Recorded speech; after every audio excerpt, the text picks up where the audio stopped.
Bismillahirrahmanirrahim. Assalamualaikum warahmatullahi wabarakatuh.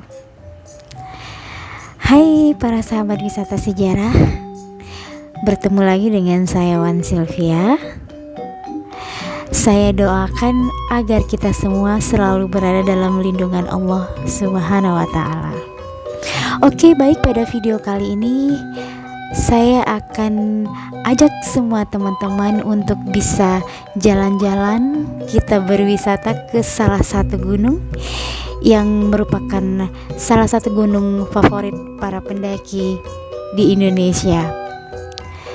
Gunung apakah itu? Yap, benar, Gunung Salak.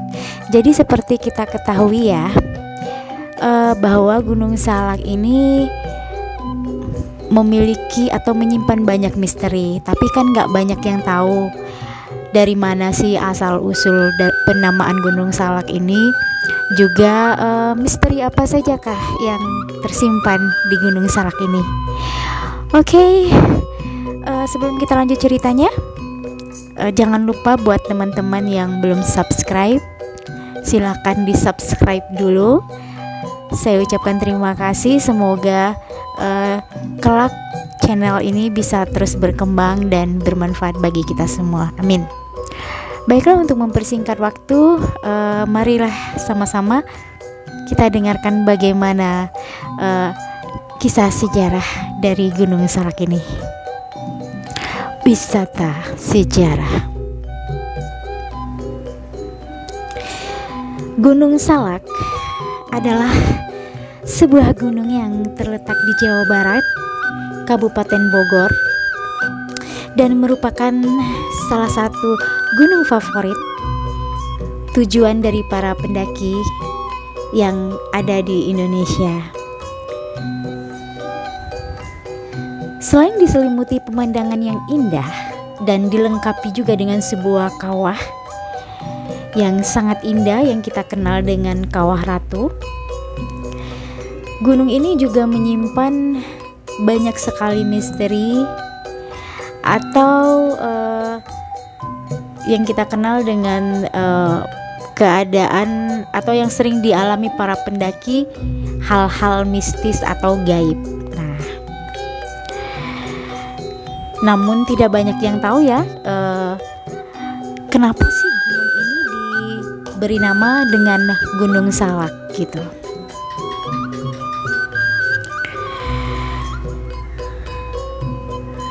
Dalam hal penamaan gunung ini sendiri ada 3 versi ya. Nah, versi yang pertama berkembang bahwa Gunung Salak ini berasal dari bahasa Sanskerta, yaitu artinya perak. Jadi ini disebut juga, kalau diartikan itu artinya adalah Gunung Perak. Nah, itu versi yang pertama gitu. Versi ini cukup terkenal sih gitu. Nah, kemudian versi yang kedua, jadi menurut versi yang pertama ini sama sekali tidak ada hubungannya dengan buah salak ya.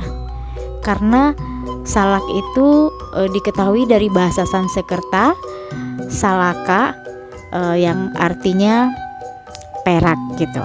Nah, kemudian versi yang kedua yaitu konon penyebutan nama gunung ini diambil dari nama depan sebuah kerajaan yang pernah berdiri di gunung tersebut. Kerajaan yang pernah berdiri itu kurang lebih sejarah menorehkan itu sekitar abad ke-4 dan 8 Masehi. Nama kerajaan itu adalah Salakanagara. Jadi penyebutan nama gunung itu diambil dari nama depan kerajaan tersebut. Nah, itu versi yang kedua. Kemudian ada versi yang ketiga. Versi yang ketiga ini adalah versi yang berkembang di masyarakat sampai saat ini, yaitu masyarakat lokal yang tinggal di sekitar sana. Jadi konon diketahui bahwa memang di gunung itu terdapat salak raksasa atau salak besar ya. Nah, jadi menurut orang-orang tua terdahulu yang dari masyarakat di sana itu, kalau nggak salah infonya itu, saya dapat artikel itu menginfokan bahwa dari Sukabumi, masyarakat Sukabumi Cidahu itu mengatakan bahwa orang-orang tua terdahulu yang di sana konon memang mengatakan itu ada buah salak raksasa, sehingga disebutlah atau dipanggillah nama gunung itu dengan Gunung Salak. Nah, itulah beberapa versi atau 3 versi yang cukup dikenal atau cukup terkenal dari mana asal usul penamaan Gunung Salak tersebut. Sedangkan untuk misteri yang dimiliki gunung ini sendiri, seperti kita ketahui, Gunung Salak ini sering disebut gunung yang terangker di Jawa Barat. Kisah misterinya itu yaitu sering kita dengar, kadang-kadang tuh ada beberapa pendaki hilang, bahkan meninggal. Dan mereka tidak jarang juga itu sebelum hilang atau meninggal itu diiringi dengan berbagai kejadian mistis gitu, berbagai kejadian mistis yang sering dialami orang yang datang ke sana atau yang mendaki ke sana gitu ya. Nah, oh iya, fakta menarik dari Gunung Salak ini sendiri, diketahui bahwa ada 3 puncak tertinggi, yaitu Puncak Sumbul, Puncak Salak 1, dan Salak 2. Nah, kemudian di Gunung Salak ini juga diketahui bahwa banyak sekali petilasan atau tempat dikenal dengan tempat bersemedinya para raja terdahulu. Para raja terdahulu dan para pengikutnya. Nah, bahkan petilasan itu tersebar di berbagai titik, seperti petilasan Raja Pajajaran, Prabu Sri Baduga Maharaja atau Prabu Siliwangi yang berada di kaki Gunung Salak. Nah, yang di daerah Bogor yang katanya mencapai puluhan titik ya. Nah, kemudian diketahui juga di Puncak Salak 1 itu terdapat petilasan dan makam Eyang Salak atau sering disebut juga dengan Eyang Manik.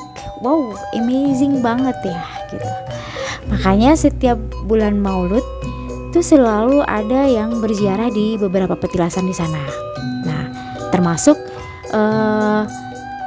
berziarah di makam Mbah Salak atau Eyang Manik tersebut. Nah, makanya di posisi yang di Puncak Salak 1 itu sendiri oleh warga lokal di sana itu dianggap sebagai tempat suci oleh warga lokal tersebut. Sehingga para pendaki pun jarang ya yang mau mencapai untuk ke Puncak Salak 1 ini. Nah, kemudian oh ya guys, para sahabat wisata sejarah, seperti kita ketahui kan banyak yang dari cerita-cerita para pendaki itu kita dengar mereka banyak mengalami hal-hal gaib ya di sana gitu. Dan kalian tahu nggak sih, ternyata tuh ada 5 hal gaib yang sering ditemui dan dialami oleh para pendaki yang pernah pergi ke Gunung Salak ini. Apa sajakah hal gaib itu? Nah, pertama para pendaki itu sering bertemu atau kadang-kadang bertemu dengan sosok nenek yang umurnya itu usianya itu sekitar 80 tahunan lah gitu. Jadi sosok nenek ini biasanya kata para pendaki itu sering memperlihatkan diri di tepian tebing, di pinggir jurang gitu. Nah, konon nenek ini suka bersikap ramah dan menyapa siapa saja yang ditemuinya. Namun anehnya nenek ini biasa berbicara dengan aksen Jawa yang kental, aksen Jawa halus yang sangat kental ya. Padahal Gunung Salak ini sendiri kan kita tahu itu berada di tengah-tengah masyarakat yang mayoritas penduduk aslinya itu berbahasa Sunda gitu. Nah, sahabat, kalau kamu ketemu nenek ini, kira-kira kamu bakal ngapain? Ayo, kira-kira bakal ngapain? Silahkan tulis ya di komen gitu.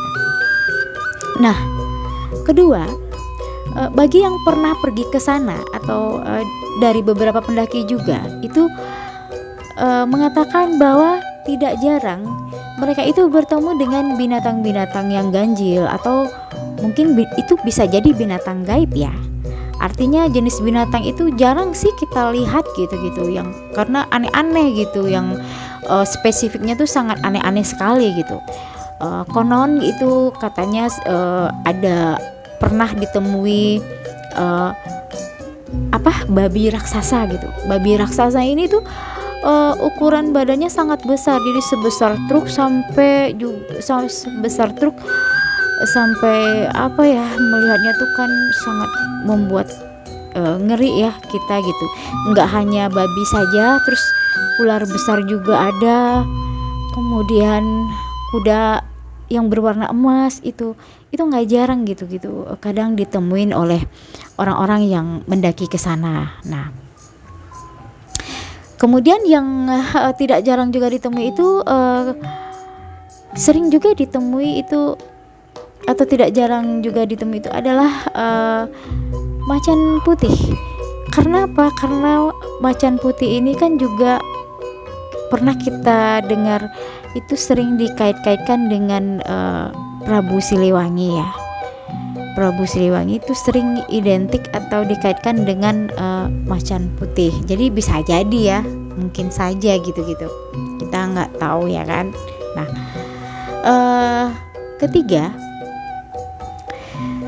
itu suara gamelan gaib. Kenapa gaib? Karena kita tidak akan melihat ada orang yang membawa gamelan atau memainkan gamelan di atas gunung itu, apalagi dengan posisi trek yang menanjak kan, yang namanya gunung itu kan trek perjalanannya itu menanjak, jadi sulit ya rasanya. Misalkan pun ada acara gitu misalnya ya, orang-orang ada bawa gamelan dengan sambil mengalunkan gamelan di atas kondisi tanah yang naik ke atas bukan datar ya kan. Gamelan itu suatu alat musik yang cukup berat ya, karena kan dia dari kuningan kan, kadang kita tahu itu dari kuningan atau besi gitu ya kan. Nah, itu juga sering jadi di jalur pendakian itu kadang-kadang anak-anak yang mendaki itu atau orang-orang yang pergi ke sana itu sering itu mendengar alunan suara gamelan gitu. Nah, itulah yang ketiga ya. Terus yang keempat, bertemu wanita cantik atau bermimpi dengan wanita cantik. Nah, ini pernah menjadi salah satu saksinya yaitu Tim SAR ya di gunung itu pernah menjadi saksi soal mimpi yang dialami ketika sempat tertidur di Gunung Salak. Jadi dia itu bermimpi bertemu seorang wanita cantik yang menghidangkan minuman di sebuah rumah yang berada di puncak gunung. Waduh, kalau misalkan kita ketemu wanita cantik di atas gunung gitu kan agak horor gimana juga gitu ya rasanya, ya nggak? Nah, kemudian yang kelima nih, yang terakhir ya, itu sering juga orang-orang yang pergi ke sana atau para pendaki itu kayak melihat sebuah pasar ya, sebuah pasar itu udah pasti pasar gaib ya, karena kadang ada kadang enggak gitu. Jadi kita tuh seperti dibawa masuk ke alam jin atau ke alam bukan golongan manusia. Jadi seperti ada normal transaksi pasar umumnya gitu loh. Nah, disinilah yang kadang-kadang para pendaki atau orang yang kesana harus hati-hati, karena tidak jarang bagi orang yang mengalami hal-hal masuk ke dunia gaib atau dunia jin itu, disitulah kadang-kadang yang bila kita salah mengikuti ya gitu, banyak yang hilang bahkan tidak pulang gitu kan. Jadi kita sebagai manusia yang memang bila ada namanya perjalanan ke gunung itu kudu wajib hati-hati, kudu harus menjaga kearifan lokal yang di sana, terus mengikuti petunjuk apa yang boleh, apa yang enggak gitu di sana gitu. Karena banyak kejadian biasanya orang-orang yang mengalami kejadian atau musibah seperti itu biasanya orang-orang yang melanggar dari apa yang menjadi peraturan di gunung tersebut. Nah, gimana para wisata sejarah? Tertarik untuk pergi ke Gunung Salak? Oke. Nah, jadi kita semua itu nggak usah heran ya dengan kejadian-kejadian tersebut, karena sejatinya jin dan manusia itu memang hidup berdampingan pada alam yang berbeda. Jadi yang perlu kita lakukan adalah selalu perkuat iman kita agar tidak mudah terjerumus kepada hal-hal musyrik dan negatif. Dan jangan lupa untuk selalu menjunjung kearifan lokal, juga peraturan yang ada di daerah di mana kita berpijak ya. Nah, baiklah para sahabat wisata sejarah, semoga video ini bermanfaat, ambil baiknya dan buang buruknya. Oke, bila ada salah-salah kata saya mohon maaf, nantikan video selanjutnya. Wassalamualaikum warahmatullahi wabarakatuh.